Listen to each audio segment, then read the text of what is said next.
Hello लोगोफोर बड' जब enough' YouTube चेनेलाव नोंथांमोनखौ गासैखौबो बरायबावबाय। गोदानै साख्रि ओंखारना फैदों लोगोफोर, बेनो जाबाय सेबायाव। दा सेबायाव भेकेन्सि ओंखारना फैदों, जुनियर एडमिनिस्ट्रेटिभ जागोन। दा बेनिफ्राय सेलेरिया मोनगोन 17,000 पार मान्थ, नाथाय कन्ट्रेक्चुएल जब जागोन। दा फै गोबाव खालामालासिनो अफिसियेल नटिस नायनोसै।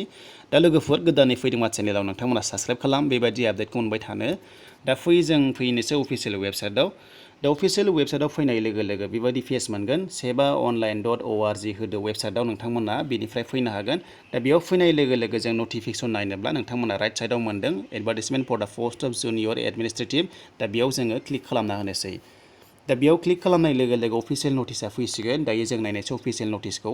दा बेयाव सोर एप्लाइ खालामनो हागोन, नोंथांमोना भिडिअखौ जोबजासिम नायदो। जायफोरा इन्टारेस्टेड दङ नोंथांमोना एप्लाइखौ खालामनो हागोन आरो।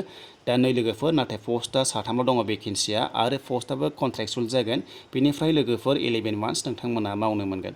दा नायदो फै बेसेबां क्वालिफिकेसन नांगौ। दा बेयाव जिखुनु जाया ग्रेजुवेट जानायफ्रा एप्लाइ खालामनो हागोन, नाथाय पार्सेन्टआ 55 थानांगौ। बेनो जाबाय डिग्रियाव आरो क्लास 12आव, बेनिफ्राय क्लास 10आवबो 55 थाजोबनांगौ।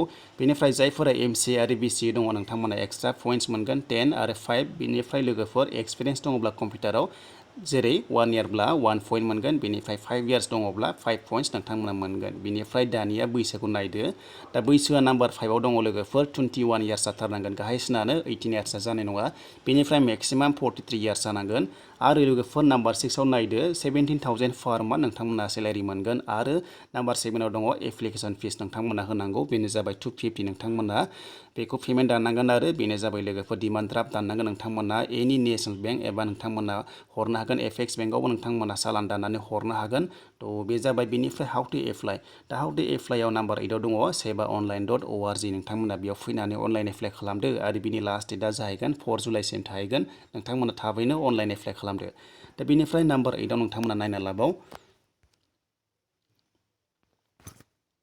दा लोगोफोर नाम्बार 8आव दंबावो, बेनो जाबाय नोंथांमोनाथ' एप्लाइ खालामसिगोन। बेनिफ्राय मोनसे एप्लिकेसन फर्म डाउनलड खालामबावनांगौनो, आरो लोगोसे गासैखौ फिलआप खालामनानै नोंथांमोना सेन्ड खालामनांगौ। बेनो जाबाय नै लोगोफोर, नोंथांमोना नुनो मोन्दों केन्डिडेट हेज टु साबमिट अल दा रिलिभेन्ट डकुमेन्ट्सनो लोगोफोर। नोंथांमोना गासैबो डकुमेन्ट्सखौनो सेल्फ एटेस्टेड होनानै फर्मजों लोगोसे हरफानांगौनो।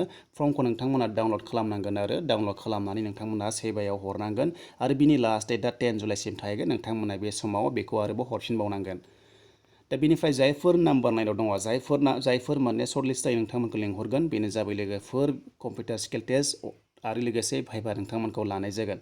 दा बेनिसिम लोगोफोर नोंथांमोना जायफोर इन्टारेस्टेड दङ एप्लाइ खालामदो। दा बे एप्लाइ खालामनाय लास्ट डेटआ 4 जुलाइसिम थाहैगोन। दायो एप्लाइ जागासिनो दङ sebaonline.org आव। नोंथांमोना फैनानै अनलाइन एप्लाइ खालामबानो जाबाय।